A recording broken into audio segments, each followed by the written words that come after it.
अभी कुछ दिन पहले बेंगलोर में आरएसएस के शताब्दी वर्ष के आयोजन में मोहन भागवत जी ने अपने विचार रखे। हालांकि उस समय ये पूरा का पूरा जो आयोजन था ये केवल आरएसएस के पदाधिकारी जो थे उन्हीं तक सीमित था। लेकिन बड़े चौंकाने वाली बात उन्होंने कही। पहली बात तो उन्होंने ये कह दी कि लोग बाग शिकायत करते हैं कि आरएसएस जो है अपंजीकृत है। तो उन्होंने काउंटर किया कि अगर आरएसएस अपंजीकृत है तो हिंदू धर्म भी अपंजीकृत है। इस पर मुझे घोर आपत्ति है और मैं निंदा करता हूं मोहन भागवत जी की, जो उन्होंने हिंदू धर्म सनातनी परंपराओं को हजारों साल से जो चल रहे हैं 100 साल के एक ये अनरजिस्टर्ड संगठन के साथ वो अपनी उसकी तुलना कर रहे हैं। मोहन भागवत जी, आपने सनातन धर्म का अपमान किया है। मैं डिवोट हिंदू हूं, एक ऐसा हिंदू हूं, सनातन धर्मी हूं जिसने धर्म का पालन न केवल किया है, अपनाने के साथ साथ हर तरह से मैंने धार्मिक संस्थाओं का न केवल सम्मान किया है, लेकिन मैंने जगत गुरु शंकराचार्य जी, स्वामी स्वरूपानंद जी से 1983 में मैंने दीक्षा भी ली हुई है। मैं एक सनातनी हिंदू के नाते आपकी घोर निंदा करता हूं जो आपने सनातन धर्म को पंजीकृत होने का आपने वचन दिया है। ये बिल्कुल मैं इसके खिलाफ हूं और आपको माफी मांगना चाहिए, देश से माफी मांगना चाहिए और हर हिंदू धर्म और सनातन धर्म के पालन करने वालों से माफी मांगना चाहिए, साधु महात्माओं से माफी मांगना चाहिए, शंकराचार्य, चारों पीठों के शंकराचार्य से माफी मांगना चाहिए, सारे धर्मगुरुओं से माफी मांगना चाहिए आपको। फिर आप कहते हैं कि हिंदू धर्म जो है उसका मतलब है उसमें मुसलमान भी आते हैं, ईसाई भी आते हैं, सिख भी आते हैं, जैन भी सभी आते हैं। अरे भाई, ये आपने जो एक दूसरा प्रहार किया है वो ये किया है कि आपने हिंदू धर्म को पालन करने वालों में मुसलमान भी शामिल कर लिए, ईसाई भी कर लिए, सब कर लिए। ये सभी धर्मों का सम्मान होना चाहिए। मैं हमेशा से इस बारे में बात करता हूं, स्वामी विवेकानंद जी ने इसी बात को कहा है और हमारा सनातन धर्म भी सभी धर्मों का सम्मान करता है। सर्वधर्म समभाव, सभी धर्मों का समान सम्मान होना चाहिए।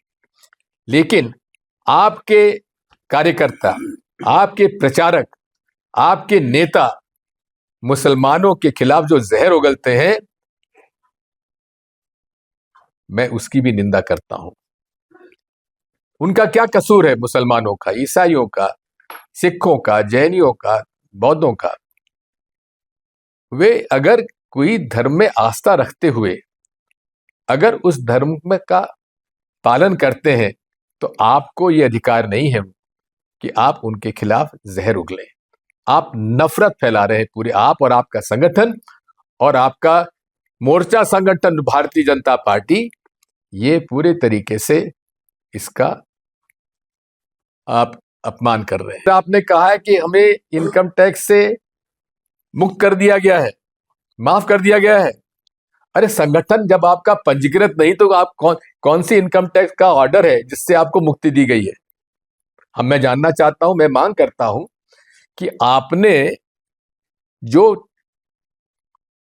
वक्तव्य दिया है कि इनकम टैक्स ने आरएसएस को टैक्स से मुक्त कर दिया है, जब आपकी संस्था ही पंजीकृत नहीं है, उसका कोई अकाउंट नहीं है, तो फिर किस बात पर उन्होंने आपको टैक्स से मुक्ति दिलाई है? इसी के साथ साथ मैं ये भी कहना चाहता हूं कि आपने कहा कि हमें तो न्यायालय ने भी हमें इस मामले में मान्यता दी है। कैसे मान्यता दे दी? कौन कौन से जज ने दी है? कौन से कोर्ट ने दी है मान्यता आपको? मैं जानना चाहता हूं। जब आप अपंजीकृत हैं, सब संस्था है ही नहीं, तो फिर कैसे दे दी?